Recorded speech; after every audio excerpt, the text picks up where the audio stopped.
Estimados estudiantes, tengan buenos días y sean bienvenidos a la tutoría virtual 5 de recursos didácticos para la enseñanza de la matemática. Este día vamos a estudiar los medios y recursos para estudiantes con necesidades educativas especiales, en sus siglas NEE asociadas a discapacidad, pero antes de entrar al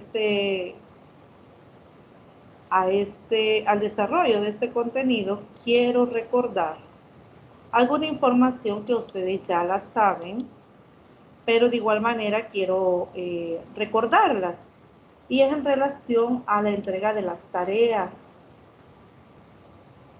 Y de acuerdo a lo que está publicado en la pestaña de tareas y evaluaciones, que es aquí donde usted puede entrar para poder o estar al tanto de cómo vamos con las actividades y sus respectivas fechas de entrega. Tenemos la tarea de investigación 2, que es el informe del taller, que el día de mañana realizaremos el taller 3 de 9 a 12. Es el último taller que vamos a realizar el día de mañana, pero el informe de este taller lo va a entregar el 9 de enero. Para el día de mañana, usted va a tomar capturas de pantalla o fotografías de los ejercicios que usted va a resolver con el recurso digital Geoplano Cuadrangular, y lo va a enviar como lo ha hecho en los 2 talleres anteriores, el mismo día, que sería mañana, ¿verdad? En un formato muy bonito, muy ordenado y en formato PDF, ¿verdad? Pero ese es para el día de mañana. Pero el informe, que sí ya lleva unas instrucciones e indicaciones más precisas, es para el 9 de enero. Este informe, no se vaya a confundir que lo que usted va a enviar como evidencia mañana es por la asistencia al taller, y no solamente la asistencia, sino su participación. Pero este informe es después, y la entrega está para el 9 de enero, es decir, un día después de que ese mismo día que nos reintegramos a las actividades, ese día es la entrega. La tarea 2, que es el video de la clase, está para el 10 de enero. A algunos ya les empecé a enviar la calificación de su guión y las observaciones. Para el resto lo voy a hacer entre hoy y mañana, para que usted pueda, porque estoy revisando aún, y estoy siendo muy específica en cuanto a las indicaciones, y entonces esto me lleva un poco más de tiempo. Las preguntas de esta tutoría usted las va a entregar el día 11 de enero. Si Dios nos da vida y nos permite poder hacerlo. También la tarea de investigación 3, que es el informe del taller que vamos a realizar el día de mañana, es para el 18 de enero. Y aquí me confundí, jóvenes, porque el informe del taller es del taller 2. Aquí me perdonan y voy a aclarar. El 9 de enero usted va a entregar el informe del taller 2, el que realizamos hace 15 días aproximadamente. Lo que vamos a realizar mañana, el informe de este taller, usted lo va a entregar el 18 de enero. Así que aclaro, ¿verdad? Y las disculpas. Las preguntas de la tutoría 6, que es la que tenemos pendiente para en enero, la va a entregar el 26 de enero. Y el parcial de suficiencia, no ha habido parcial en esta asignatura, pero el parcial de suficiencia sería para el 13 de febrero. Vamos a ver las tutorías. En las tutorías también está la programación de las tutorías pendientes, que sería la de repaso y la tutoría sabatina. La tutoría de repaso la vamos a realizar el 13 de enero, miércoles, y la tutoría sabatina, que es la última, el 16 de enero. Así que ahí tenemos lo que está en azul son las actividades pendientes, ¿verdad? Para el próximo año. El periodo de vacación comprende del 21, que es el lunes, hasta el 8 de enero. ¿Hay preguntas o comentarios, jóvenes?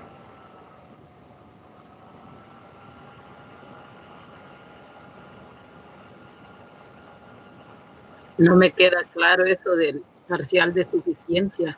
Ah, eso es para los que no llegaron a alcanzar la nota mínima de aprobación.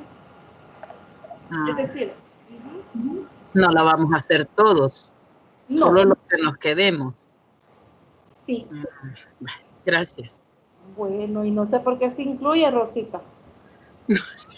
No, mire que con estas 2 asignaturas siento que ahorita estoy aprendiendo el profesorado. Pero qué excelente, porque usted reconoce que está aprendiendo. Claro que sí, por eso estoy actualizándome. Y gracias, porque sí que estoy aprendiendo bastante. Sí, me alegra oír eso. Sí, gracias. Sí. Ay, Manuel dice, ¿por qué tanta tarea de esta materia? Son las que, fíjese que son las que están asignadas, Manuel, y aquí prácticamente por las fechas muy cercanas se siente, ¿verdad? La acumulación de tareas, pero realmente son las actividades que se desarrollan en esta asignatura. Yo he sido tutora de esta asignatura en otros años y son las mismas actividades. Lo que yo puedo entender que quizás las fechas están muy cercanas y ahí es donde ustedes pueden sentir, ¿verdad?, la carga de tanta tarea, pero son las actividades que están prácticamente propuestas en el desarrollo de esta asignatura. Bueno, otro comentario, si no, entramos a desarrollar los contenidos. Bueno, bien, voy a compartir nuevamente la presentación.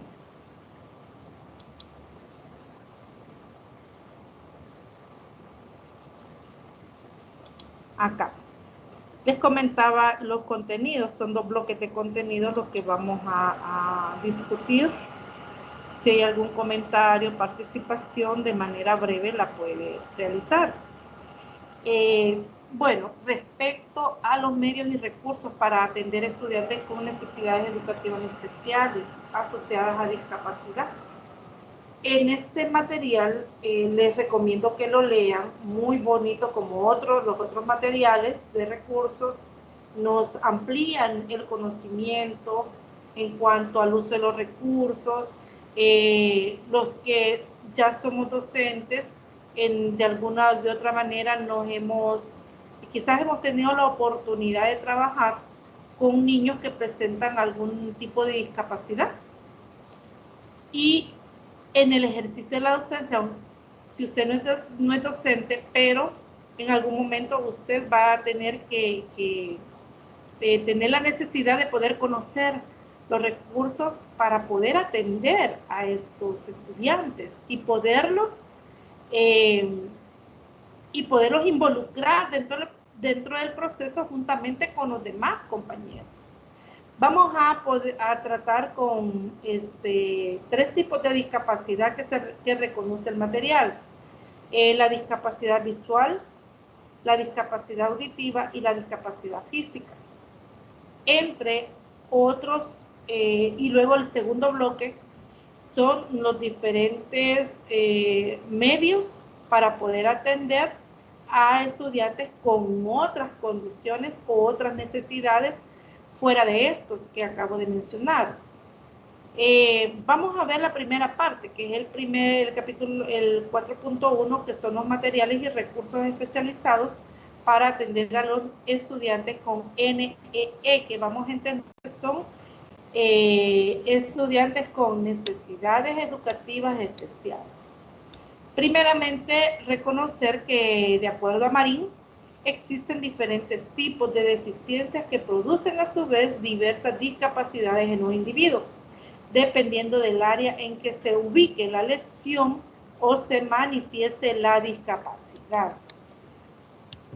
Los tipos de discapacidades son las que ya mencionaban. Fíjese que algo que va a usted observar en el desarrollo de este contenido es que, si bien es cierto, los estudiantes pueden presentar una lesión o una discapacidad en audición, en visión y física, problemas para realizar movimientos o la parte psicomotora, ¿verdad? El área psicomotora se ve afectada en este tipo de capacidad física, pero hay algo que vamos a tener presente y no lo vamos a olvidar, es que si bien es cierto, son tipos de discapacidades, pero no hay una limitación cognitiva para que el estudiante no pueda aprender. Y eso es lo que reconoce el autor. En cuanto a la discapacidad auditiva, muchas veces se utilizan diferentes términos para referirse a las deficiencias auditivas. Por ejemplo, una persona sorda es la que no comprende el habla, aunque perciba algunos sonidos con ayuda de algún tipo de aparato auditivo y no puede depender de su audición para comunicarse. Méndez, citado por Marín, señala que en Costa Rica se distinguen dos grandes grupos con deficiencias auditivas. Uno son las personas con sordera y las personas con hipoacusia. Este autor define: sordos o personas sordas son aquellos individuos cuya capacidad para oír es tan limitada que no es funcional para los propósitos ordinarios de la vida, dado que su deficiencia es tan severa, profunda o prácticamente total. Por su parte, las personas con hipoacusia son las que presentan diferentes grados de pérdida auditiva si responden al habla y a otros estímulos auditivos. Marín también señala algunas características de personas sordas que no tienen asociadas otras discapacidades como condiciones físicas y socioemocionales profundas. Afirma que el rango de funcionamiento y capacidad intelectual de niños con sordera parece ser el mismo que el de niños sin problemas auditivos. Observe que en esta última parte confirma lo que acabo de explicar, que el rango de funcionamiento y capacidad intelectual no es diferente, aunque presenten discapacidad auditiva respecto a los niños que no lo presentan. De igual manera, Méndez, citado por la misma autora, asegura que en nuestro medio se ha tenido la experiencia de que personas con sordera presentan problemas de rendimiento académico que no pueden relacionarse directamente con su bajo nivel intelectual, sino más bien con sus vivencias personales y la comunicación limitada con otros por la deficiencia en particular. En otras palabras, este tipo de estudiantes pueden presentar bajo rendimiento académico, pero que no está asociado a su capacidad intelectual, sino que están asociadas a la discapacidad que presentan. La atención a estudiantes con este tipo de discapacidad ha evolucionado considerablemente en el país. Se ha incorporado el lenguaje de señas, se ha ampliado la educación inclusiva y hay más oferta de instituciones especializadas en el sector. Respecto a esto, hay muchas universidades y muchas instituciones que ofrecen estos cursos de lenguaje de señas. Esto porque se ha puesto o se ha incluido dentro de la currícula nacional la inclusividad, que es atender dentro de los centros escolares y colegios a este tipo de estudiantes. En años o décadas anteriores, a este tipo de estudiantes directamente se le mandaba a centros de instituciones especializados para que los atendieran ahí, y no había cobertura en los centros educativos para este tipo de estudiantes, pero con este tipo de educación inclusiva todos los centros educativos públicos están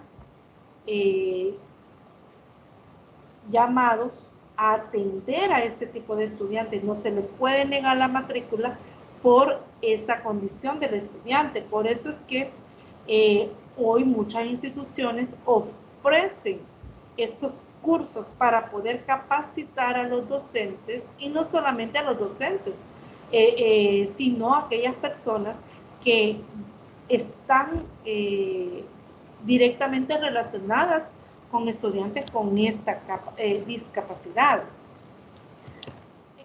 En el mercado una gran variedad de instrumentos amplificadores y dispositivos que se pueden utilizar en el campo de la educación. Por ejemplo, para personas con pérdidas auditivas leves, existen micrófonos que se conectan al oído, amplificando el sonido, y es ideal para conversaciones, escuchar radio o ver la televisión. Pero también están los micrófonos de mano direccional, que sirven para la reeducación auditiva y comunicarse en ambientes ruidosos, y también se hace el implante coclear, aparato electrónico que a través de cirugía se introduce en el oído interno, y es especial para pacientes con sordera profunda y para aquellas personas a quienes los audífonos convencionales no los han beneficiado. En otras palabras, en el mercado existen diferentes aparatos que, de acuerdo al nivel o a la necesidad de la persona, pueden ayudarles, ¿verdad?, en la audición. Luego tenemos el lenguaje de señas, que es conocido en el país como LESA, el lenguaje de señas salvadoreña. Y antes de poder ilustrar, y no sé quiénes han tenido la oportunidad de poder aprender o manejan el lenguaje de señas. ¿Alguno de ustedes puede manejar el lenguaje de señas?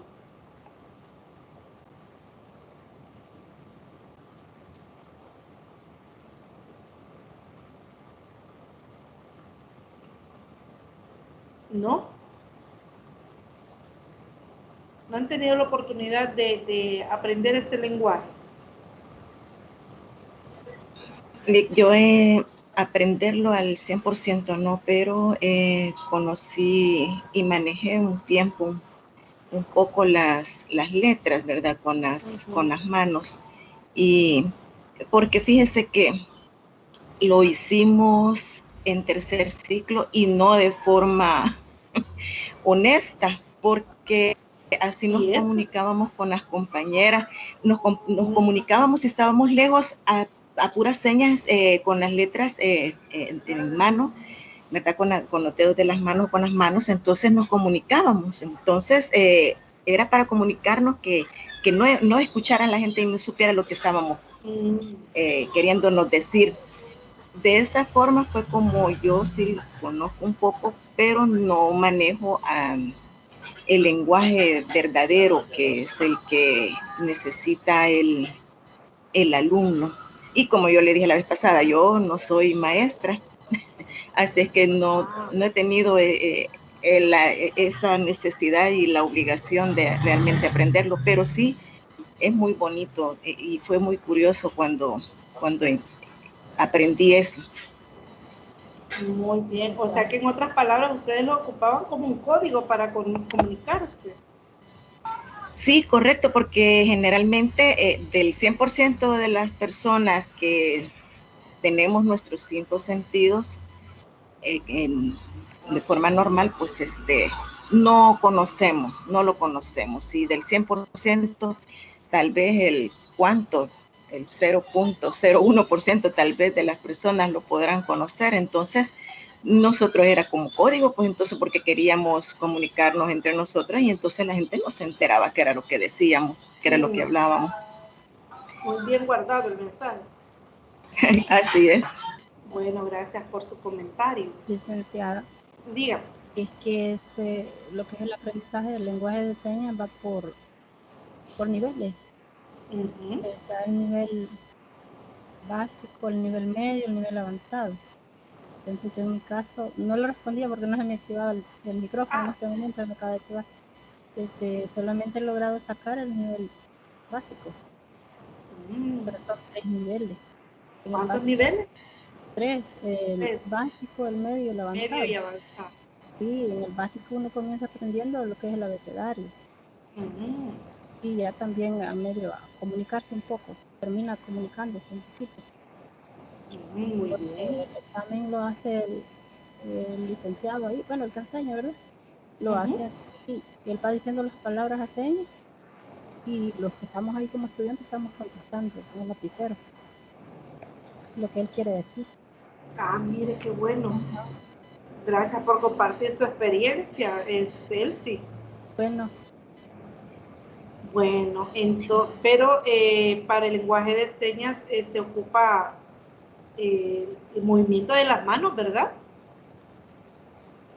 Sí, licenciada, el movimiento de las manos y también los gestos de la cara. Los gestos de la cara. Movimientos del cuerpo, depende ahí. ¿Verdad? Por ejemplo, en el canal 10 se ve eso bastante.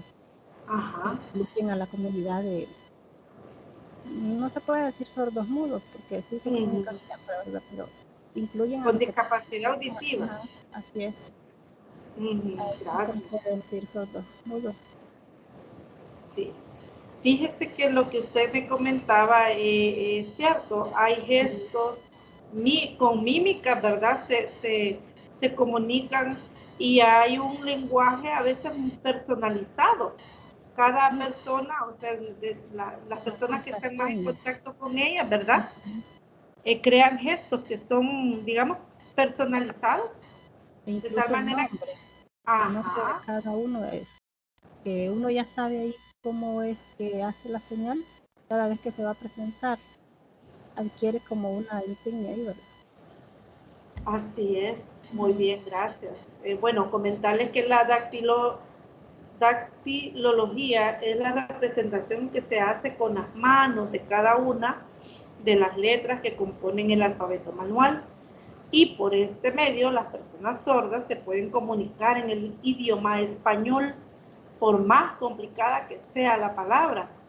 El alfabeto manual es una parte del lenguaje de señas salvadoreña lesa en español, ya que es una lengua formada por signos que se construyen con las manos e implica el uso de gestos, como usted lo decía, Elsie, y otras partes del cuerpo. Aquí aparece una imagen de la posición, ¿verdad?, de la mano y los dedos para formar cada una de las letras. Bueno, en el mundo hay diferentes el lenguaje de señas, pero en El Salvador es el que se utiliza, ¿verdad? Este es de nuestro país. Bien. Usted puede encontrar en la web también estas mismas imágenes, sí, de diferente manera, pero igual es el lenguaje, es el alfabeto prácticamente. En algunas ocasiones, las personas sordas que hacen uso de este lenguaje deben recurrir a la mímica para explicar con detalle qué es lo que se quiere comunicar. El lenguaje de señas lo utilizan las personas sordas y es un lenguaje no verbal constituido por movimientos específicos de las manos, brazos, ojos, cara, cabeza y postura corporal llamados señas y gestos, las cuales representan conceptos. En otras palabras, incorpora el movimiento de todo el cuerpo. Esta lengua no es universal, ya que tiene sus variaciones y componentes dependiendo de cada región o país. Es lo que les decía. En el mundo hay diferentes lenguajes de señas, pero prácticamente varía de un lugar, de un país o de una región a otra por su cultura, ¿verdad? Hay diferentes palabras, entonces eso lo hace propio de cada país ese lenguaje.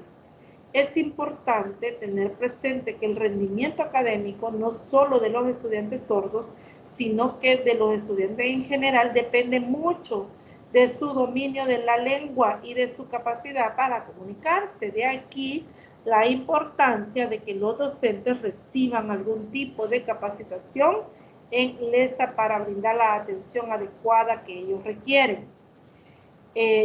Los que somos docentes, vamos a reconocer lo siguiente. Yo siempre, cuando toco este tema o leyendo un poco acerca de este lenguaje de señas, aquí hay una incongruencia de parte del Ministerio de Educación y lo que ellos han propuesto desde hace algunos años, que es la educación inclusiva. Hablamos de educación inclusiva, las instituciones públicas, las instituciones privadas quizás se reservan el derecho de admitir o no a un estudiante con discapacidad auditiva, en el caso que es lo que estamos viendo en esos momentos, pero algo que yo observo y puedo quizás como una crítica es hacia el Ministerio de Educación. ¿Cómo podemos hablar de educación inclusiva? Sí, debería de ser obligatorio, así como hoy en esto, así como este tiempo de la pandemia, a todos los docentes nos incluyeron en una capacitación sobre el uso de las plataformas digitales. ¿Cómo es que ya tenemos varios años, más de 10 años, de estar hablando de educación inclusiva y capacitar a todos los docentes que trabajamos en el sector público en el lenguaje de señas no ha sido una realidad? Yo no me recuerdo que nos hayan incluido o convocado a una capacitación para el aprendizaje de este lenguaje de señas. Y eso es lo que muchos docentes por iniciativa propia se incorporan a cursos. Yo no sé, él sí fue por cómo fue que usted se incluyó en este tipo de capacitaciones, pero al menos yo no recuerdo que haya habido una convocatoria masiva a nivel nacional para que todos los docentes fuéramos capacitados en este lenguaje de señas.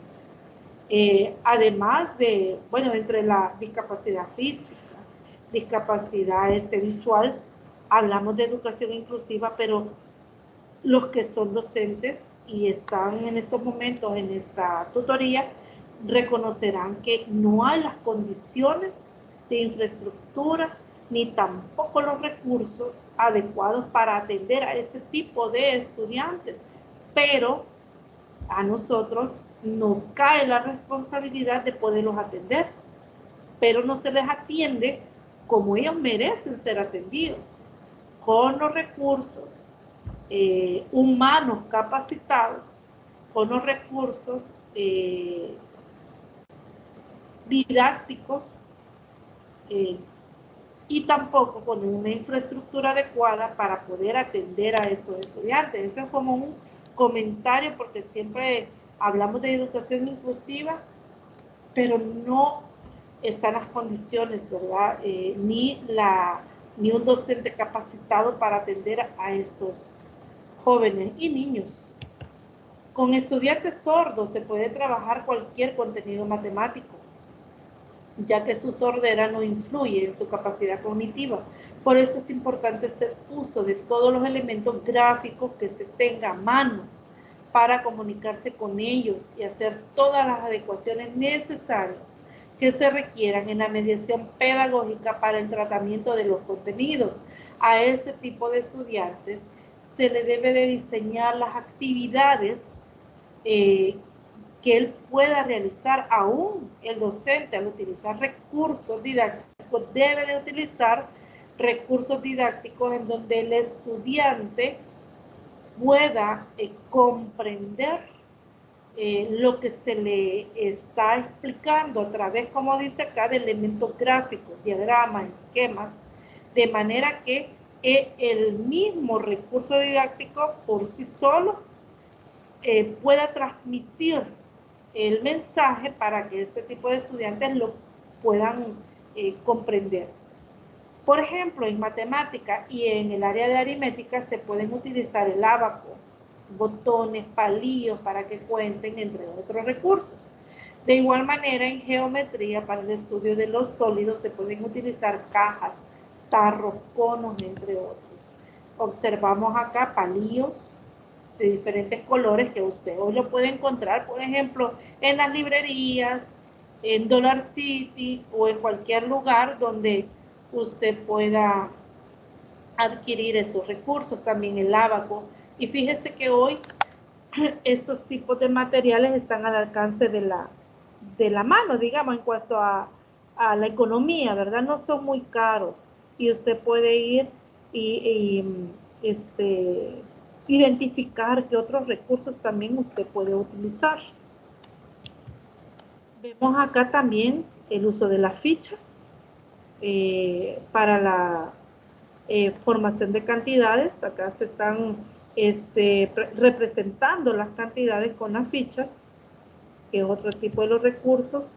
En la elección de un medio recurso didáctico hay que tener en cuenta que no solo para estudiantes con necesidades educativas especiales, sino que para todo en general es necesario considerar el diseño universal o diseño para todos, el cual, como lo afirma Sánchez, dirige su acción hacia el desarrollo de productos y entornos de fácil acceso para el mayor número posible de personas. En otras palabras, la elección, adquisición o diseño propio del recurso debe de ser de tal manera que todos lo puedan ocupar, independientemente de su condición. De acuerdo con lo anterior, en la elección del medio o recurso, hay que considerar las características del estudiante, de la herramienta y el entorno. Pero lo más importante es que el usuario lo pueda utilizar sin importar sus habilidades y que su uso implique el mínimo esfuerzo físico. Además, deberá de sentirse bien con la herramienta y de no ser así, se recomienda buscar otros apoyos hasta que el estudiante los valore en forma positiva. Importante lo que se menciona en este último párrafo. Los elementos o aspectos a considerar son características del estudiante, de la herramienta o el recurso y el entorno, es decir, a dónde se va a ocupar y si es posible utilizarlo en ese entorno. Pero también algo que debemos de observar es cómo el estudiante recibe o cómo reacciona ante el uso de este recurso, porque de no sentirse cómodo o que implique en él un mayor esfuerzo para poderlo utilizar, el docente debe de considerar otros recursos de tal manera que el estudiante pueda construir su conocimiento de manera favorable.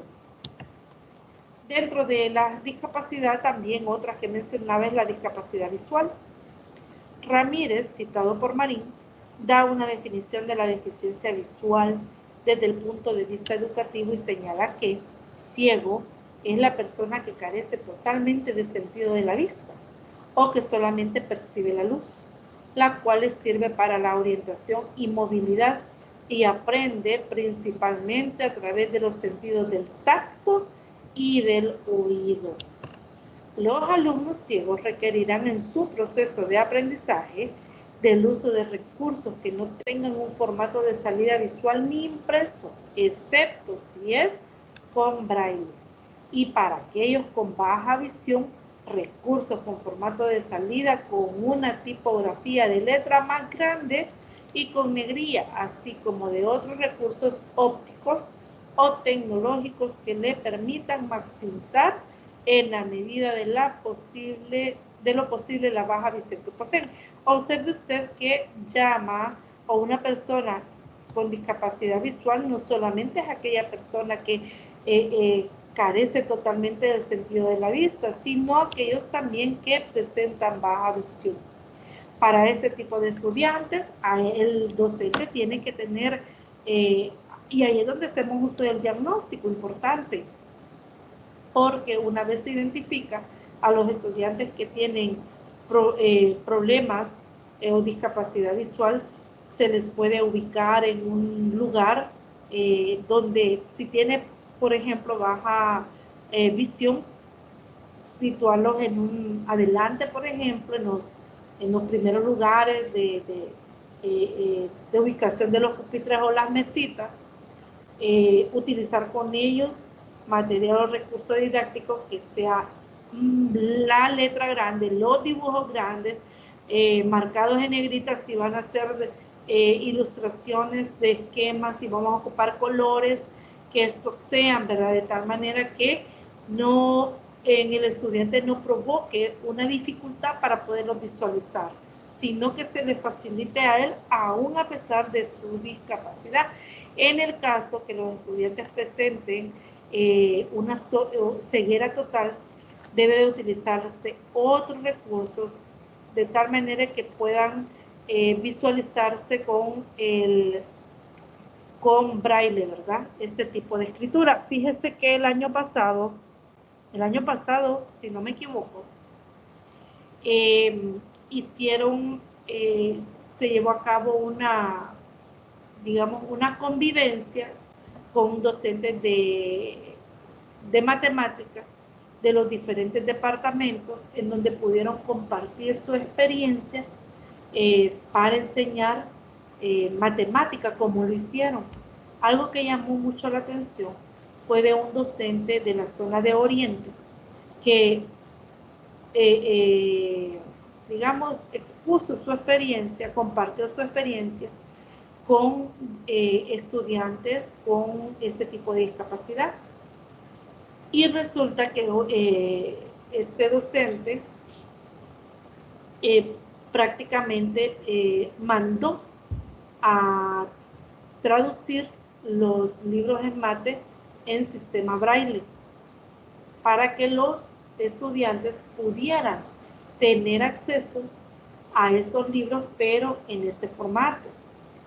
Son prácticamente una iniciativa de parte de este docente y realmente ahí vuelvo a caer al punto, vuelvo a retomar la idea o el comentario que les hacía. ¿Cómo podemos hablar en este país de educación inclusiva si no hay recursos adecuados para estos estudiantes? Libros en sistema braille, recursos didácticos para atender a este tipo de estudiantes. Bien, continuamos. Es recomendable que el docente conozca la clasificación que hacen los expertos en el tema para ubicar a estudiantes con deficiencia visual dentro del proceso de aprendizaje y de esta forma seleccionar las actividades y los recursos. Observe nuevamente que hace un llamado para que los docentes puedan tener conocimiento de la clasificación, ¿verdad? O en los niveles de que se puede considerar una deficiencia visual, de tal manera que a partir de ese conocimiento podamos seleccionar los recursos. Primero diseñar las actividades y considerar los recursos más adecuados para poder diseñarlas. Barraje, citado por Marín, menciona 3 categorías en esta discapacidad. La deficiencia visual profunda no utiliza la vista para tareas detalladas. Está la deficiencia visual severa, que requiere más tiempo para realizar tareas visuales, aún con ayuda de recursos e iluminación, y su desempeño es menor que el de los estudiantes con visión normal. Y la deficiencia visual moderada. Las tareas las realizan con ayuda de recursos e iluminación y su desempeño es igual que estudiantes con visión normal. Tenemos entonces los diferentes niveles o categorías de la deficiencia visual. Es importante no solo la estimulación temprana que requiere este tipo de estudiante para llevar un proceso de aprendizaje adecuado, sino que también una buena mediación y selección de los medios y recursos para el aprendizaje, no solo de las matemáticas, sino que también de la lectoescritura. De igual manera, existen en el mercado diferentes herramientas que pueden ayudar o apoyo que puedan ayudar a este tipo de estudiantes, entre ellos las máquinas de escribir en sistema braille, sumadoras, calculadoras parlantes, libros con audio, grabadoras, amplificadores de pantalla y material concreto como los polígonos troncleados y los policubos mencionados anteriormente. Fíjense que acá, si usted observa y si usted busca un recurso en la web, aparece el icono de audio, de tal manera que ya le está indicando que ese recurso usted también lo puede escuchar, que está en ese formato también, para que lo pueda escuchar. Entonces, en muchos de los recursos que usted puede ocupar, está también ese formato. Aún si usted entra en la web, aparece el micrófono de tal manera que no es necesario que usted digite lo que ande buscando, sino que usted puede expresarlo y el navegador busca, ¿verdad? O le da las opciones de lo que usted anda buscando. Bien. El alfabeto braille. El braille es un sistema de lectura y escritura táctil para personas ciegas que fue inventado a mediados del siglo XIX por el francés Louis Braille, quien perdió la vista a los 3 años de edad en un accidente mientras jugaba en el taller de su padre. Fíjese que él, quien crea este sistema de lectura y escritura, lo creó para poder satisfacer sus necesidades particulares, pero siendo funcional y efectivo para él, se extiende y se propaga este tipo de alfabeto y ha sido perfeccionado por otros en la medida que ha sido usado en los diferentes años. Vemos también acá el alfabeto en este sistema. Aparece todo el sistema hasta otras letras que se utilizan para escribir. Observamos que hay un signo generador y depende cómo vamos a escribir o cómo lo vamos a leer. Está el cajetín de la lectura y está el cajetín de la escritura. Y a esto ellos le llaman signo generador. De acuerdo a la figura, podemos reconocer también que el tamaño y distribución de los 6 puntos que forman el llamado signo generador no es un capricho, sino que es fruto de la experiencia de su inventor, es decir, Braille, pues está comprobado científicamente que las yemas de los dedos están capacitadas para captar ese tamaño en particular. Entonces, en otras palabras, este sistema Braille está diseñado de manera que todos puedan utilizarlo. Un texto en Braille puede ser elaborado a mano o en una máquina de escribir. Si se escribe a mano, es necesario una regleta, un punzón y papel. Además, se tiene que empezar a escribir de derecha a izquierda, invirtiendo la numeración de los puntos de la regleta. De esta manera, el rehundido que se hace al escribir quedará como un punto en relieve situado en lugar correcto cuando se le dé vuelta al papel. Observe acá, por eso le llaman el cajetín de lectura y el cajetín de escritura.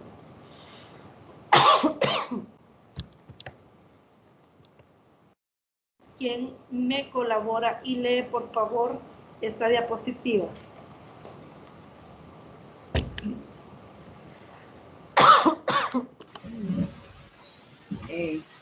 Permítame, le voy a desactivar el micrófono.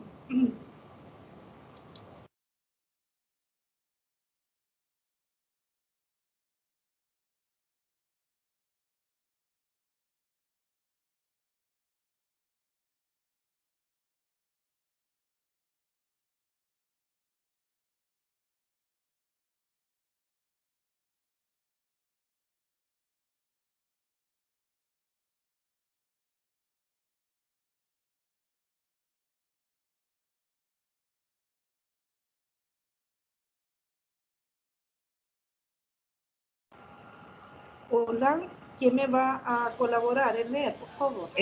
Yo, Patricia. Vale. Ahorita. Me van a disculpar, pero ando con tos y ya no me da la garganta. ¿Me ayuda, por favor, Patti? Claro que sí. Gracias. Voy a desactivar. Perfecto.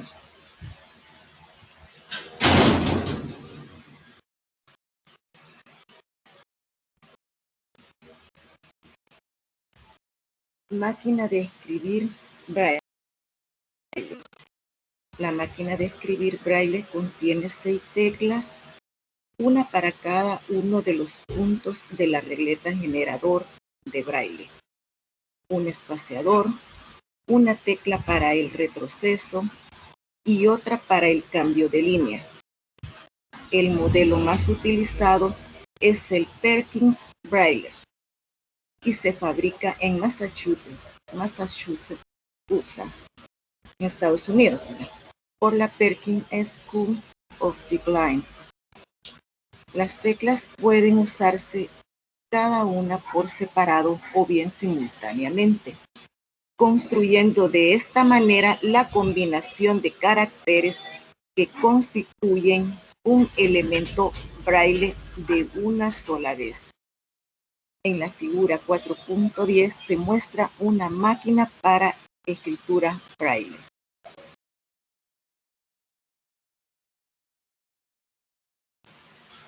De la misma manera, cada una de las teclas debe pulsarse con un dedo determinado, de tal forma que la escritura se realiza con la máxima rapidez y el mínimo esfuerzo posible. Y vemos aquí la máquina.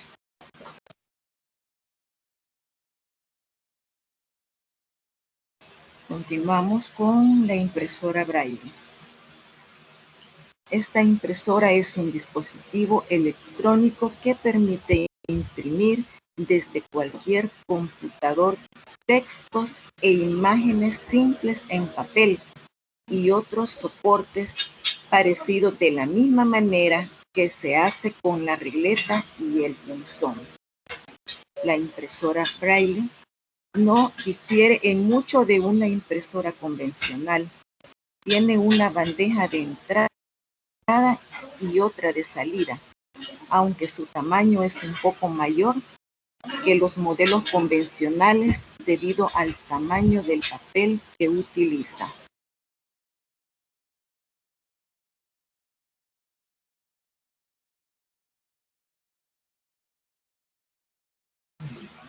Algunas de las ventajas de estos dispositivos son los siguientes.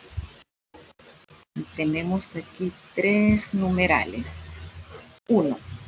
La entrada no presenta dificultades, ya que pueden utilizarse teclados especiales Braille o también adaptaciones de los teclados ordinarios para escribir Braille. 2.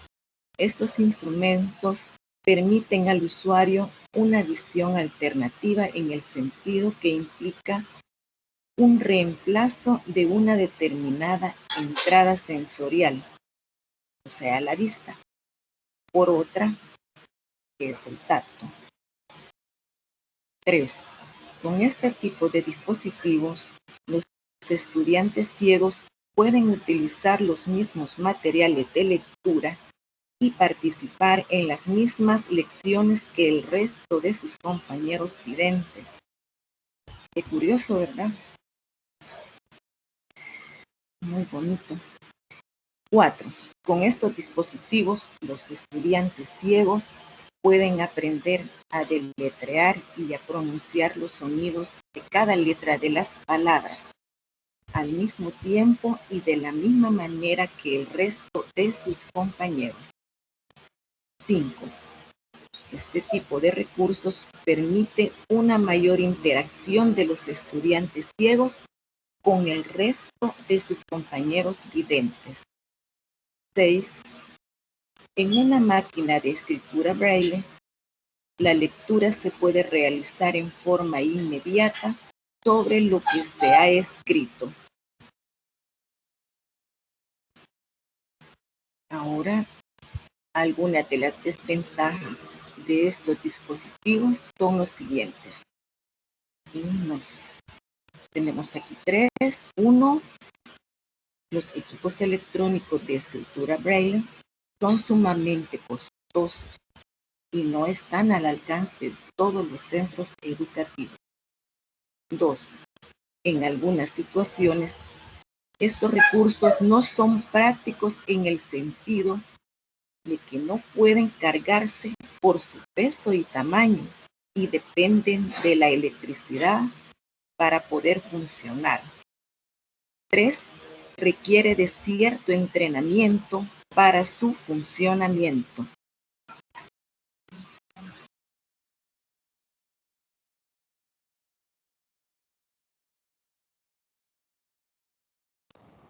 Gracias, Patti. Muy amable. Fíjese que pueden ustedes observar que hay bastantes más ventajas que desventajas en cuanto al uso de estos equipos, pero a pesar de que hay más ventajas que desventajas, las desventajas son de mayor peso, porque la mayor desventaja o limitación que ustedes pueden observar, ¿cuál es en cuanto al uso de estos dispositivos? Para mí es que el costo. El costo, muy bien. El costo.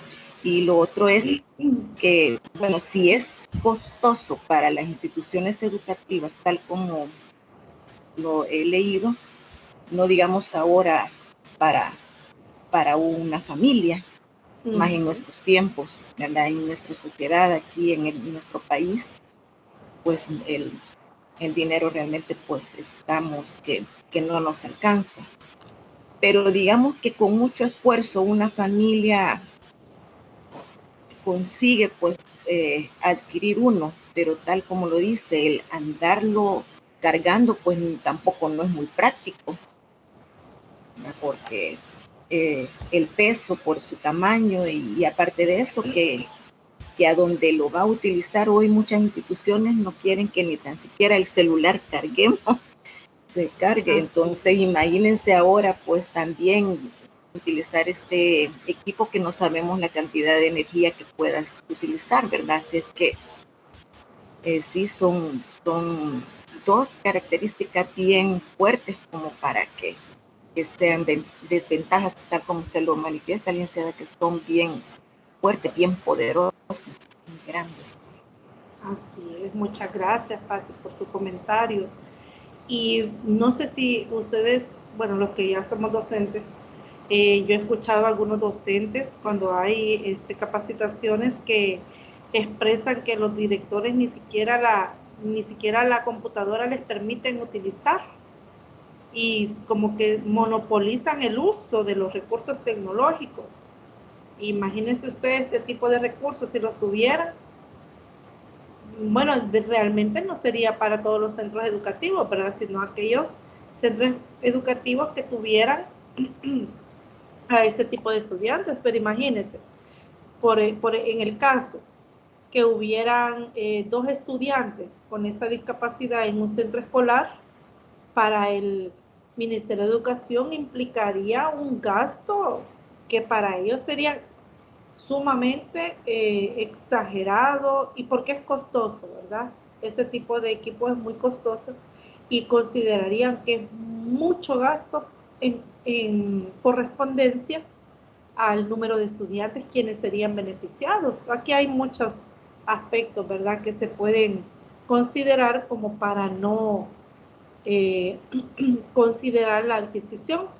Realmente yo no sé si también en estas instituciones que atienden a este tipo también de estudiantes con este tipo de discapacidad tendrán estos equipos, ¿verdad?, para poderlos atender.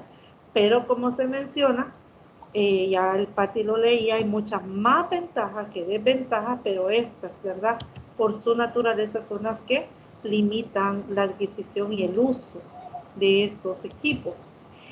También está la calculadora parlante. Esta permite a las personas ciegas realizar diferentes cálculos numéricos. Cuando se presiona cada botón, este emite el sonido que le permite al estudiante escuchar los datos ingresados y el resultado correspondiente. Su teclado tiene un alto relieve en código braille para personas que tienen baja visión. Si se maximiza su pantalla, entonces se puede ver las teclas muy grandes y su uso se facilita con una pantalla táctil o un pizarrón interactivo. De igual manera, yo acá nunca he visto una calculadora parlante, no sé si alguna vez lo habrán algunos estudiantes ocupado, ¿verdad? Este tipo de calculadora, pero muy interesante y de mucho apoyo, ¿verdad? Para estos estudiantes con este tipo de discapacidad. Podemos observar una calculadora parlante en la imagen. Hoy han de existir, ¿verdad? Otras calculadoras más novedosas en cuanto a su función y su presentación. Observe que trae también dentro de los accesorios los audífonos. Muy interesante. Entre las ventajas de este dispositivo se tienen las siguientes. Permite reproducir el texto escrito mediante un sintetizador de voz.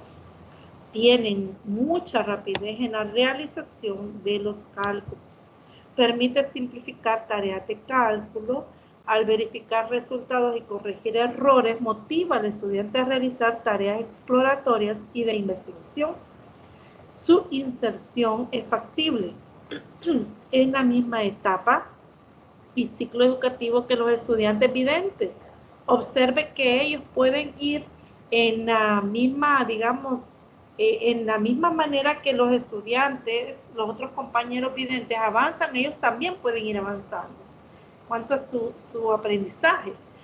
Pero también hay desventajas. Entre ellas está el rechazo por parte de los usuarios por su falta de naturalidad y su timbre robótico.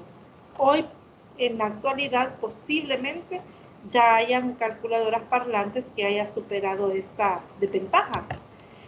También el costo es muy alto, usualmente no está al alcance de las posibilidades económicas de un gran sector de la población. La voz masculina ofrece mejor calidad sonora que la femenina, por lo que no es recomendable utilizar la voz de una mujer en este tipo de dispositivos. El texto se convierte en una forma verbal convencional que afecta principalmente a las cifras y las abreviaturas. Esta es otra desventaja. Se ocupa también de un entrenamiento previo para su uso. Este entrenamiento, al igual que la máquina y la impresora, tienen que ser seguramente de los mismos que proveen el recurso sobre la capacitación o entrenamiento del uso de estos recursos. También existen los libros y diccionarios parlantes, que son libros grabados, no resumidos por locutores profesionales. Lo que les comentaba, hoy en la web usted encuentra diversos recursos que tienen este formato en audio. La discapacidad física es la tercera discapacidad que les mencionaba que íbamos a abordar, y las personas que poseen una discapacidad física, paraplegia, amputaciones, muestran una alteración en su capacidad de movimiento y generalmente tienen dificultad para manipular objetos y desplazarse de un lugar a otro por sus propios medios. Sin embargo, la discapacidad física tampoco impide que estos estudiantes puedan tener un proceso de enseñanza y aprendizaje como cualquier otro.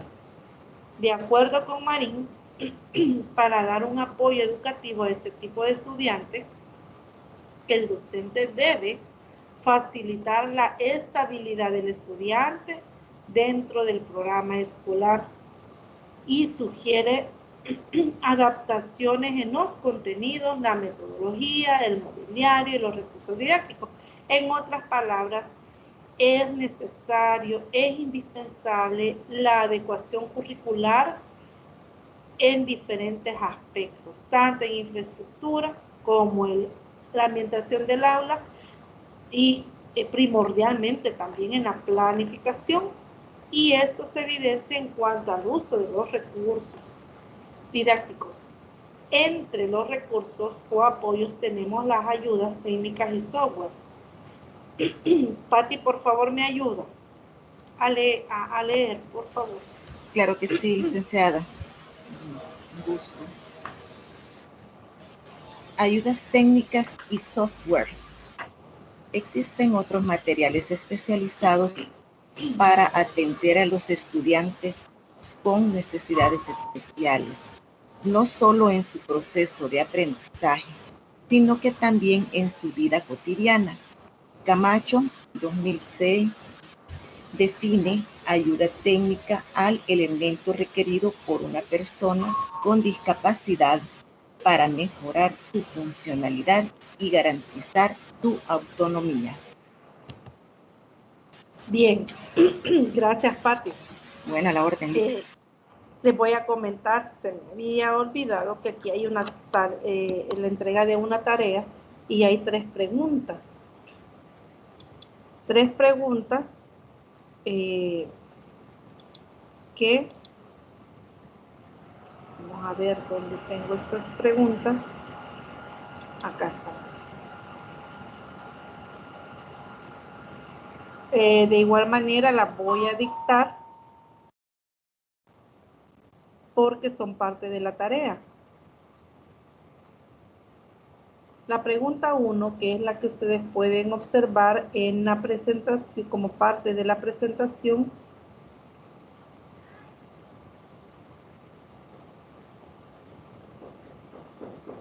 entre signo de interrogación. ¿Qué criterios tomaría en cuenta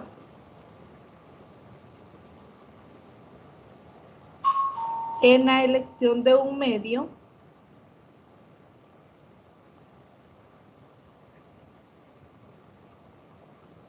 o recurso didáctico para estudiantes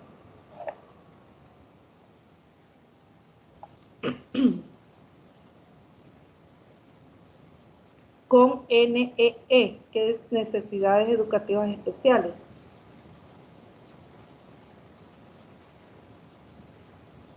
En la enseñanza de la matemática, vuelvo a repetir la pregunta. ¿Qué criterios tomaría en cuenta en la elección de un medio o recurso didáctico para estudiantes con necesidades educativas especiales en la enseñanza de la matemática?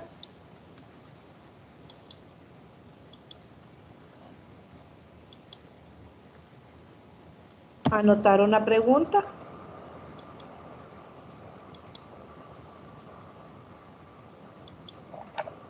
Sí, ya la anoté y si hay algún problema ya se las comparto aquí en el chat a los compañeros. Bueno, muchas gracias. Y les voy a comentar que yo solamente veo conectado y tengo que revisar porque algunos me han justificado su inasistencia,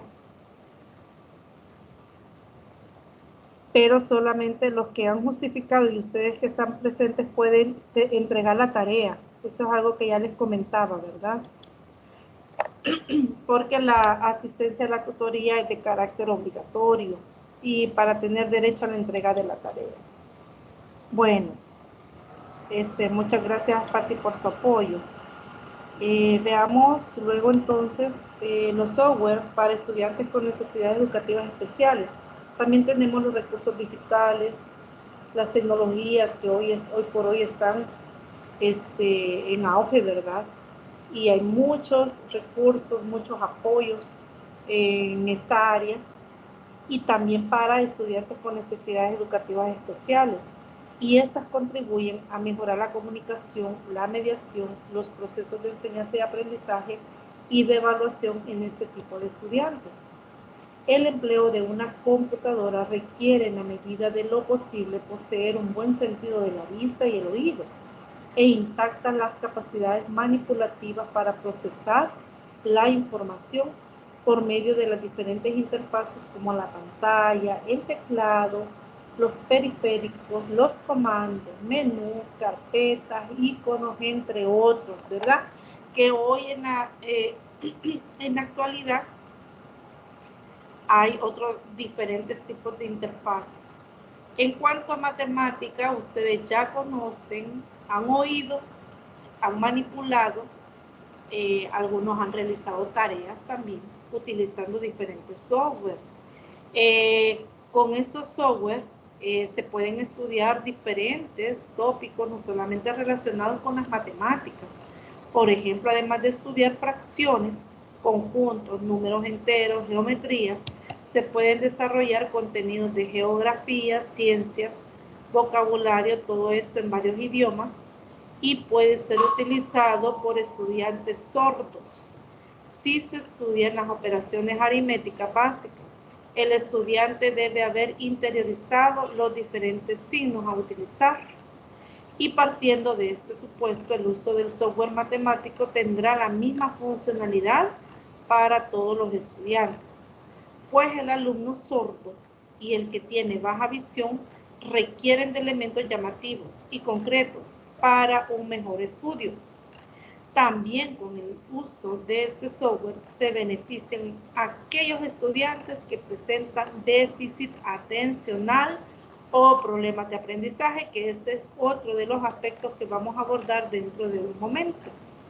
Observe usted que hay diferentes software y acá está, bueno, menciona las ventajas de utilizar estos software, ¿verdad? Como apoyo para este tipo de estudiantes. Entre estos programas tenemos los lectores de pantalla para los estudiantes ciegos. Existen programas lectores que convierten toda la información de la pantalla del ordenador en sonido, realizando la lectura de la información. Con este tipo de programas, el usuario ciego utiliza el teclado de la computadora, así como archivos script o set files, que configuran los programas establecidos en la computadora para que sean compatibles con el lector de pantalla, el cual se instala en la computadora y tiene que ser configurado con un sintetizador de voz. Entonces tenemos este apoyo y tenemos sus funciones y sus características. Ellas también, estos lectores presentan ventajas y desventajas. Entre las ventajas es que permite utilizar aplicaciones en Windows como PowerPoint, Excel, Word, Internet Explorer. También posee un lenguaje de alta calidad, exacto, natural y con excelente pronunciación. Posee un tutor que guía permanentemente al usuario en la pantalla, quien al leer los menús le indica el comando a utilizar, por lo que la persona ciega no necesita aprenderse todos los comandos. Esta es una de las, quizás de las ventajas, la mayor ventaja que se puede reconocer. También con la función eco, el sistema de voz también puede ser utilizado como ayuda de escritura y corrección, volviendo acústico el teclado. De esta forma, el ciego puede escuchar lo que está escribiendo. Interesante. El sistema incluye también ayuda permanente en línea. Cuánto apoyo, mire cuántas ventajas, pero también estas ventajas se ven opacadas o limitadas de manera significativa porque también tienen un alto costo. Esto no hace posible que el recurso llegue a mayor número de personas y a los centros educativos. También es necesario que la persona ciega tenga cierto conocimiento del sistema operativo Windows y sea diestro en el uso del teclado. Esta es otra de las desventajas. Quien tenga acceso a este recurso también tiene que tener conocimiento y adiestramiento, ¿verdad? Del sistema operativo Windows y del uso del teclado. Tenemos otro también software que es el magnificador de pantalla. Este tipo de instrumento permite que personas con baja visión que no pueden ver el tamaño real de los caracteres en la pantalla de la computadora puedan verlos aumentados en el monitor desde 2 hasta 16 unidades de tamaño original. Puede usted observar, fíjese que estos programas que nosotros vemos, Word, PDF, los archivos en PDF, Excel, todos los programas del cual nosotros hacemos uso, que son los de paquete de ofimática, tienen esta opción de aumentarlos. Por ejemplo, el archivo de PDF usted los puede aumentar hasta más de 400%, y esto es importante para aquellas personas que presentan discapacidad de baja visión. Entonces tenemos también de igual manera que se puede, estos programas tienen, en otras palabras, magnificador de pantalla. Tenemos el mouse de bola. Existen en el mercado una gran variedad de dispositivos de interfaz humana para personas con necesidades educativas especiales asociadas a discapacidad física, como mouse con pulsadores para el mentón, para la boca, dispositivos de seguimiento ocular, guante de datos, entre otros. Podemos ver en las imágenes el mouse de bola. Observe, estos quizás son, ya tienen diferentes, quizás varios años de haberse diseñado. En nuestros días habrán otros con las mismas funciones, pero quizás su diseño sea un poco más innovador. En el mouse de bola, la bola se localiza en la parte superior y puede ser de gran tamaño. Estos dispositivos son estáticos y están diseñados ergonómicamente para mover la bola con toda la mano. Esto los hace recomendables para personas con dificultad para controlar el movimiento de las extremidades superiores. Tenemos también el ábaco. Se suele pensar que la persona ciega solamente puede utilizar el sistema braille para aprender. Sin embargo, se puede incluir otro tipo de actividades para complementar la enseñanza de las matemáticas, como hacer números y signos en relieve. Con ayuda de un cordel, construir los números en madera y plastilina. Este es otro de los recursos para personas ciegas. El ábaco es un instrumento especialmente diseñado para hacer operaciones matemáticas y está dividido por una serie de filas con canicas colocadas en una varilla de metal, de tal forma que se pueda mover hacia arriba o hacia abajo y que por medio del tacto la persona ciega puede hacer sus propios cálculos. Observe que la discapacidad es visual, pero funciona perfectamente el sentido del tacto. El puntero de cabeza. Este dispositivo le permite al usuario con discapacidad física acceder a los periféricos de la computadora y es un adaptador forrado para la cabeza con un puntero que realiza las mismas funciones de los dedos de la mano en el teclado de la computadora. Existen otros modelos a los cuales se les puede acoplar lápices, pinceles, rotuladores para facilitar el desarrollo de las diferentes actividades. Tenemos también los teclados. También existen teclados para personas ciegas y personas con baja visión y que tienen en ciertas teclas los símbolos del código braille. Otros hardware existentes adaptados a las discapacidades físicas son los siguientes: cobertores para teclados, apoyo de antebrazo o muñeca, férulas para muñecas o dedos, punteros manuales, mano, pie, dedo, muñón o mentón, y están también las varillas vocales.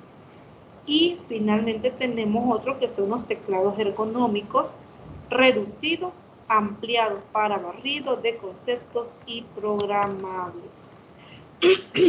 ¿Hay preguntas o comentarios, estudiantes, hasta este momento? No, gracias. Bueno, muchas gracias, Patti. ¿Los demás? porque solo Pati me contesta. No, Lic, aquí estamos. Para que Vaya, estamos pendientes de la, vaya. pendiente de la cuestión. Pero aquí estamos, Vaya. Lic, pero no hay preguntas por el momento. Vaya, muchas gracias. A veces Solo te digo que me dejaron solito. Un comentario va a ser, Rosita. En eso en las escuelas públicas estamos tan limitados que esas cosas serían un sueño. ¿Verdad? Estamos bien limitados. Solo es de conocer las que sí existen. Así es. Sí, en tienes la razón. pública en educación no se puede dar. Sí, es lo que comentaba, ¿verdad? Para el Ministerio de Educación, el gobierno central sería realmente no sé si lo podrían ver como una inversión, pero sería un gasto para ellos, ¿verdad? O una inversión, depende cómo lo vean, pero significativo por el costo, ¿verdad? Y por el número de estudiantes quienes serían beneficiados. Bueno. Es que no hay sensibilidad humana. Y a estos sectores siempre se les ha visto al margen de los grupos sociales. Así es, y es lo que comentaba, ¿verdad? Hablamos de educación inclusiva, pero las condiciones, los recursos y recursos humanos capacitados no hay por iniciativa del gobierno, por iniciativa individual por el docente, sí hay varios. Sí, bueno, quiero... ramp las hay en las escuelas para sillas de ruedas, por niños que ni rampas. Ahí donde trabajo, lo que hicieron la vez pasada con una niña que andaba en silla de ruedas, cambiaron la sección, como la niña iba a ir a un grado que estaban como 10 grados, mejor pasaron al grado a un lugar más accesible. ¿Verdad? Así es. Sí. Sí, así hace. Fíjense que también en las universidades hacen eso. Había en cierta universidad donde he trabajado también, había un estudiante también en silla de ruedas. Lo que hicieron fue que las asignaturas que él había inscrito y en el horario, ¿verdad? Donde él había inscrito, las recibía en las aulas de la primera planta o en la planta baja. Eso hace, ¿verdad? Es parte de las adecuaciones curriculares.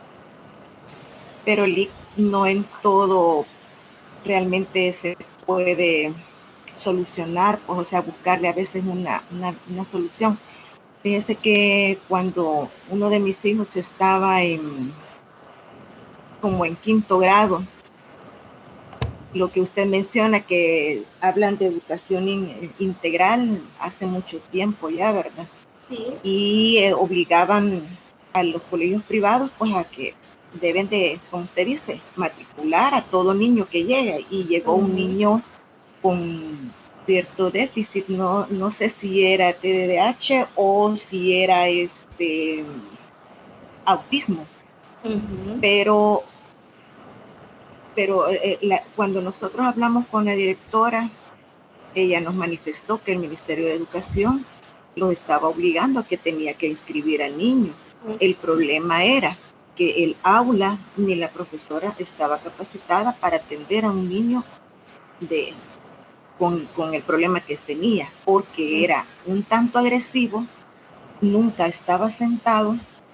Entonces mi hijo me decía: mami, yo no entiendo.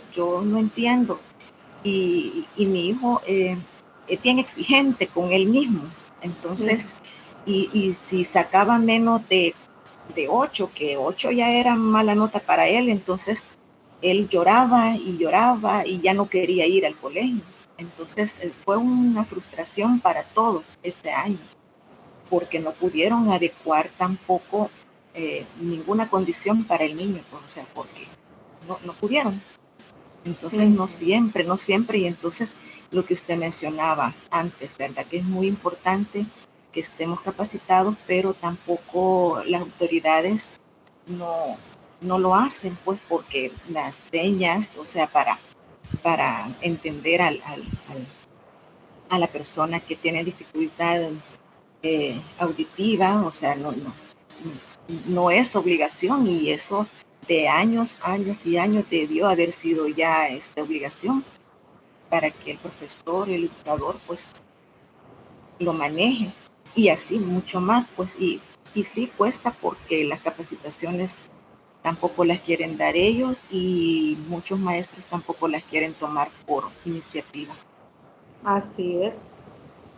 Es cierto, esa es otra situación, ¿verdad? Que muchos docentes también toman una actitud de no responsabilidad, ¿verdad? Para capacitarse y atender a estos estudiantes.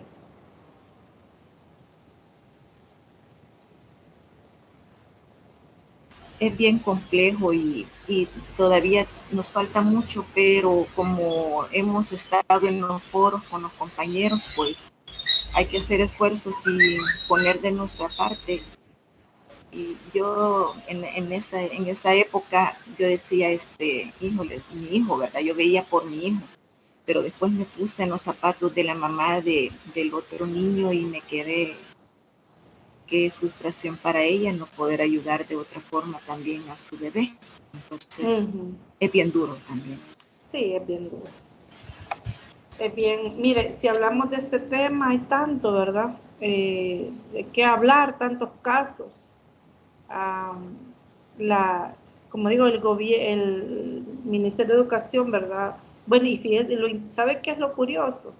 Que desde que hablamos de educación inclusiva, ya han habido varios gobiernos de diferentes partidos y la situación en este tema no cambia. Seguimos en las mismas prácticamente, en las mismas condiciones. Buenos días, licenciada. Buenos días, Manuel, gusto de oírlo. Gracias. Bueno, yo comparto la opinión de la compañera, ¿verdad? Y también desde mi punto de vista, pues tanto el Ministerio de Educación como los centros escolares, pues no están en condiciones, bueno, el país prácticamente no está en condiciones para llegar a esa etapa de inclusión de niños con necesidades especiales de educación, ¿verdad? Porque uno son las adecuaciones en los centros escolares, otro los maestros no, pues la verdad no están capacitados en ese aspecto. Y como usted menciona también, ¿verdad? A los gobiernos no les importa que la clase de alumnos tengan una educación digna. O sea, ellos solo, por ejemplo, el Ministerio de Educación está obligando a eso, pero no se toman el tiempo de capacitar a los maestros. Y algunos maestros pues tampoco quieren capacitarse. Y para llegar a esa etapa, pues la verdad estamos bastante lejos. Muy bien, muchas gracias, Manuel, por su comentario. Muy acertado. Yo creo que todos coincidimos en ese sentir, ¿verdad? Que hay una gran responsabilidad asignada a los docentes, pero una parte que el gobierno no ha querido asumir porque no les importa. Ahí sí estamos totalmente de acuerdo. Bueno.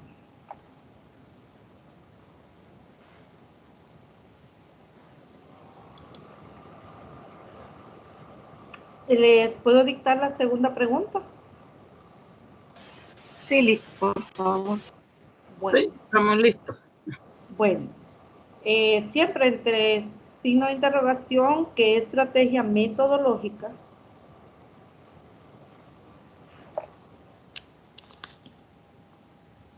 y qué otros recursos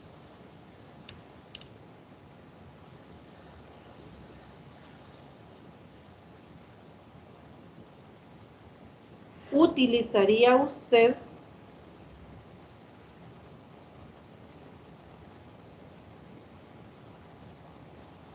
para estudiar las propiedades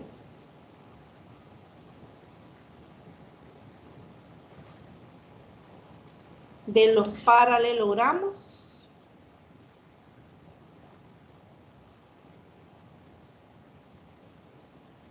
con un estudiante con discapacidad visual. Con un estudiante con discapacidad visual. Repito nuevamente la pregunta. ¿Qué estrategia metodológica y qué otros recursos utilizaría usted para estudiar las propiedades de los paralelogramos con un estudiante con discapacidad visual?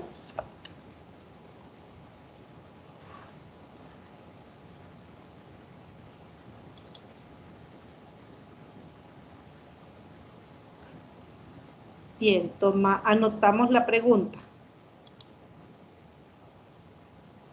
Sí, sí, está anotado. Bueno, qué bueno. Bueno, ya vamos a finalizar. Quizás vamos a ir un poco más rápido porque necesito dictar la tercera pregunta también. Y es en referencia a la atención de estudiantes con otro tipo de necesidades.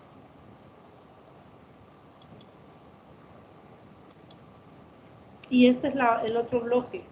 Medios y recursos para estudiantes con necesidades educativas especiales asociadas a otras condiciones. La inclusión significa adecuar desde el currículo y proveer los apoyos hasta propiciar situaciones de aprendizaje donde se consideren las creencias, valores y tradiciones de los países de origen de estos estudiantes, para que todos tengan cabida y una participación democrática en las actividades que se propongan. Las adecuaciones curriculares definidas por áreas y citados por Marín, como las estrategias de actuación docente que impliquen cualquier ajuste que realice la oferta educativa común para dar respuesta adecuada a los alumnos con necesidades educativas especiales. Observemos cómo define las adecuaciones curriculares como estrategia de actuación docente. O sea que recae en el docente el diseño de estas estrategias que impliquen cualquier ajuste que realice la oferta educativa común para dar respuesta adecuada a los alumnos con necesidades educativas especiales. Eso es lo que algunos docentes, dentro de las medidas de nuestras posibilidades en todos los aspectos, hacemos con nuestros estudiantes. Algunos medios didácticos que quiero mencionar, y primeramente comentarles que Sánchez afirma que un estudiante tiene problemas de aprendizaje cuando existe una discrepancia entre su nivel de inteligencia y sus resultados académicos. Este mismo autor diferencia también 3 tipos de dificultades de aprendizaje. El bajo rendimiento académico es uno de ellos. Las dificultades específicas de aprendizaje como la dislexia y la discalculia y trastornos por déficit de atención con hiperactividad. Creo que este lo mencionó Patti. Respecto a la déficit atencional, el déficit atencional es un trastorno que se relaciona con la capacidad de la persona para prestar atención, y los que lo presentan tienen dificultad para concentrarse y a veces controlar su conducta. Son características de estudiantes que presentan este tipo de déficit. Pasos citados por Marín señala que el déficit atencional consiste en una ruptura en la concentración del pensamiento o de la escucha, que a la vez provoca una ruptura en la secuencia del mensaje recibido, por lo cual al individuo le quedan algunas lagunas en la información o recibe información incoherente. Los estudiantes con déficit atencional presentan ciertos comportamientos en su conducta. Por ejemplo, tienen problemas en priorizar a qué hay que ponerle atención, no pueden estar sentados por largos periodos de tiempo, se distraen fácilmente, ya sea por estímulos del exterior o por sus propios pensamientos, y todo esto repercute por lo general en su rendimiento académico. Observe usted que a diferencia de las discapacidades que vimos hace poco, las 3, aquí sí hay un déficit que afecta la capacidad cognitiva del estudiante y a esto se le asocia el bajo rendimiento académico. En problemas de conducta y en otros tipos de situaciones, no solo en la institución educativa, sino que también en su entorno familiar. Vuelvo a repetir porque hice un paréntesis. Todo lo anterior repercute por lo general en su rendimiento académico, en problemas de conducta y otros tipos de situaciones, no solamente en la institución educativa, sino que también en su entorno familiar.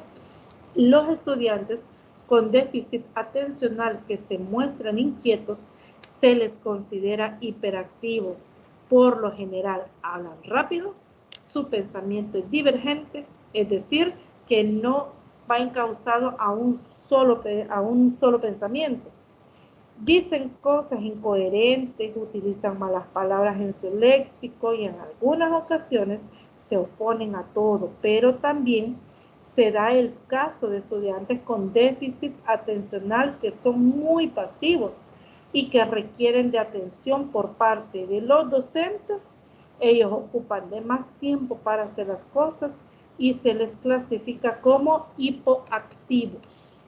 Yo conocí en un lugar donde trabajé el caso de un niño muy pequeño, iba a primer grado, donde la mamá tenía que darle una pastillita antes de llevarlo al colegio para que se activara, porque de otra manera él no respondía de la manera que se esperaba que respondiera en su aprendizaje. Entonces, este niño podía considerarse como un niño con hipoactividad.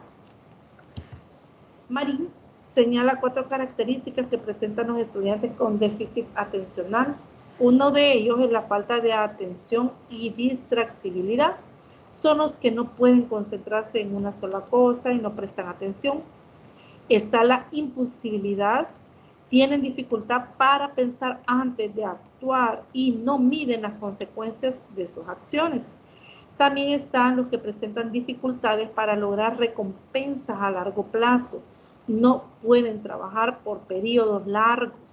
Y está la sobreexcitación, tienden a ser emocionales e hiperactivos, no pueden estar quietos por largos periodos de tiempo.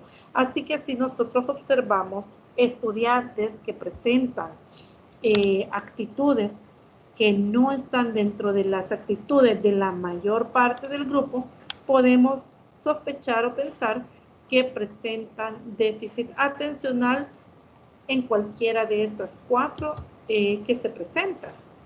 Para tratar al estudiante con déficit atencional, Marín sugiere evaluar y determinar su capacidad organizativa, su estilo de aprendizaje, nivel académico, así como sus áreas débiles y fuertes de aprendizaje.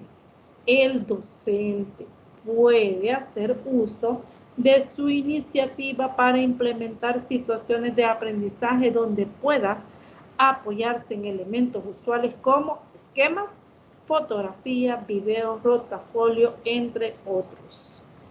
De los recursos que más funcionan con los estudiantes con déficit atencional son aquellos en los cuales el estudiante tiene que estar en actividad constante, como las técnicas lúdicas. Acá aparece una situación que por cuestión de tiempo no lo voy a leer, pero igual yo voy a compartirles las presentaciones y esto ustedes lo van a poder leer cuando le revise esta presentación.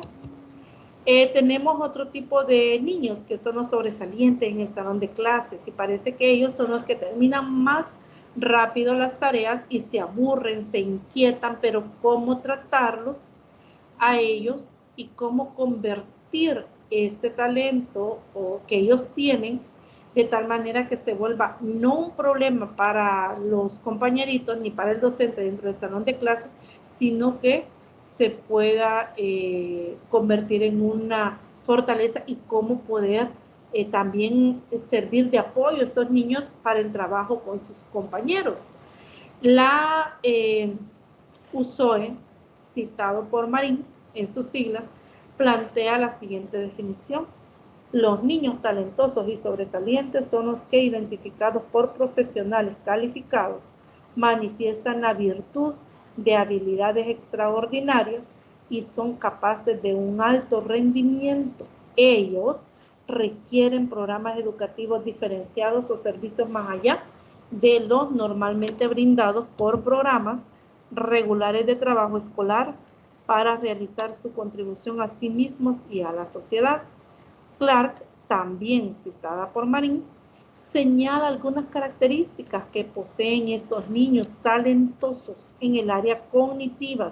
Algunas de ellas son: poseen gran cantidad de información debido a que tiene un alto nivel de retención, posee un nivel de comprensión avanzado, presenta un elevado nivel de desarrollo del lenguaje, tiene síntesis comprensiva, también presentan un ritmo acelerado en los procesos de pensamiento, posee habilidad para producir ideas y soluciones originales, presenta patrones diferenciales tempranos de pensamientos.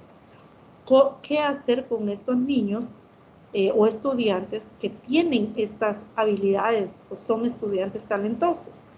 Para trabajar con estos estudiantes, Marín también afirma que existen desde el punto de vista administrativo 3 modalidades distintas de atención. Primero, señala lecciones especiales para estudiar temas seleccionados de acuerdo con la capacidad intelectual de estos. Luego, comparten el resto de la jornada con los compañeros en las asignaturas complementarias como música, artes plásticas, educación física. Otra forma de trabajar con ellos es permitirles que avancen más rápido que el resto de sus compañeros en el logro de los objetivos de aprendizaje. Tercero, enriquecer el programa educativo proporcionándole, por ejemplo, trabajo individual que incluye el uso de la biblioteca audiovisuales, visita a diferentes lugares, intercambio con estudiantes de otras nacionalidades, introducirlos en campos científicos y culturales, propiciarles el desarrollo del lenguaje a través del aprendizaje de otras lenguas, entre otros. Fíjese que las 3 formas de trabajar con ellos implica una adecuación curricular para este tipo de estudiantes. Entonces también requiere de la atención especial del docente y que también tenga conocimiento de cómo atenderlos. Dentro de la atención para estudiantes talentosos se encuentran distintos recursos que pueden apoyar la clase de matemática. En primera instancia, existe una diversidad de libros de texto con ejercicios y problemas que profundizan los conceptos estudiados en clase. Aunque con dichos textos también se pueden estudiar otros contenidos, es aconsejable trabajar en la profundización y no la atomización. Otro tipo de recursos que se pueden utilizar son los retos, como el separar 2 piezas de metal o entrelazarlas. En la figura se pueden apreciar algunos de estos objetos que usualmente tienen un costo muy bajo. El entusiasmo que muestran los estudiantes con estos recursos es grande, ya que en ocasiones el deseo de resolver el problema trasciende al salón de clases y dedican tiempo a dicho propósito en recreos y ratos libres. Si se tiene acceso a un computador, el profesor podría utilizar problemas y juegos gratuitos en Internet. Existen para todas las áreas y niveles. Por ejemplo, el que se muestra en la figura, y no se me guardó en la diapositiva estas figuras. Bueno, lo pueden ver ustedes en el material y por el tiempo, creo que salimos justo a tiempo. Está la tercera pregunta. la voy a dictar y luego abro el espacio para las consultitas o comentarios que ustedes quisieran hacer. La tercera pregunta, entre signo de interrogación también. Según su opinión, coma,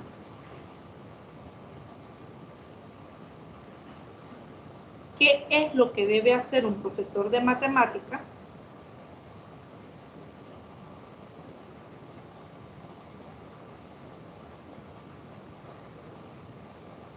para atender a estudiantes con discapacidad auditiva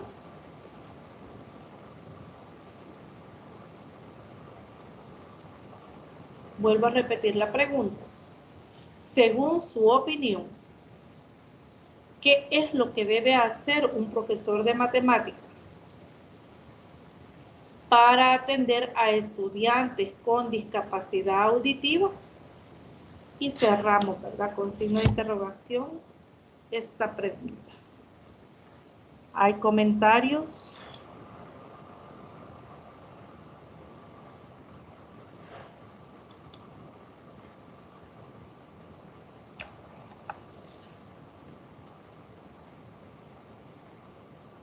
¿Hay preguntas?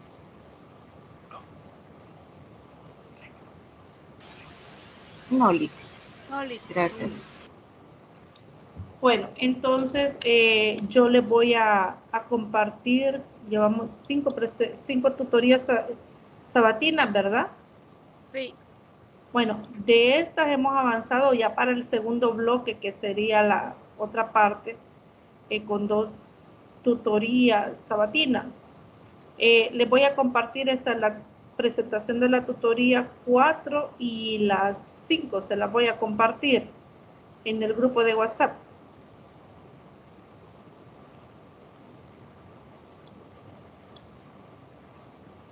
Bueno, pero también invitarles, ¿verdad?, que realicen las lecturas respectivas porque es lo que está en el material en plataforma.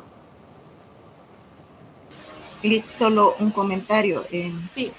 Si esta quinta la comparte en el WhatsApp, ahí entonces sí les estaría también compartiendo las preguntas a los otros compañeros que no han justificado. Fíjense. Por el correo, Lic. Al correo. Sí, Lic, por lo menos esta quinta, la cuarta sí en el grupo porque ya entregamos, ¿verdad? Sí,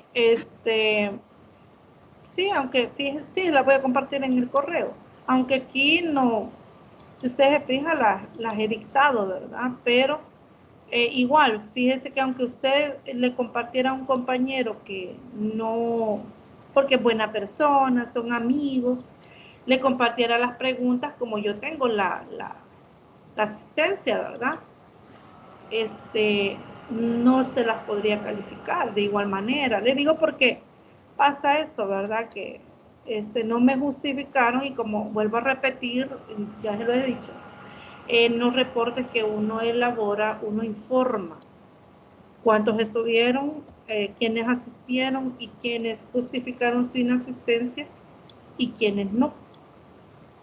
Así que por eso es la situación, ¿verdad? Que no pueden entregar las preguntitas de tareas si no asistió y no justificó. Pero gracias por la sugerencia, al correo sí la voy a enviar. Bueno, ¿hay preguntas o comentarios? ¿Todo bien? No, todo bien. No, todo bien, sí. Fíjese que les había comentado que ya para ayer iban a estar las notas, pero yo esta semana he estado un poco mal de salud con una alergia y tos que ya me empieza, entonces el dolor de cabeza. Y entre hoy y mañana yo termino de enviarles las observaciones respecto al guión de clase. Así que están pendientes. Está bien, gracias. Y sí, yo mejor que nadie entiendo esa situación de estar con dificultades de salud que uno no quiere, pero el cuerpo no responde. Ay, sí, así es. Así es, y esta semana sí he estado un poco mal por el clima, pero igual gracias por la comprensión y la espera. Así que desearles un feliz fin de semana, completen las lecturas o realícenlas. Cualquier duda, siempre estoy pendiente en el grupo de WhatsApp, en plataforma o el correo. Les deseo un feliz fin de semana. Bendiciones. Gracias, igual para usted, Linda. Gracias y seguimos en contacto. Sí, que se mejore y mañana en el taller, ¿verdad? Sí, Dios permite. Descanse hoy por lo menos en la tarde, porque mañana nos tiene que atender, así es que descanse. Sí, gracias. Gracias, Lick. Gracias, Lick. Feliz día. Gracias igualmente.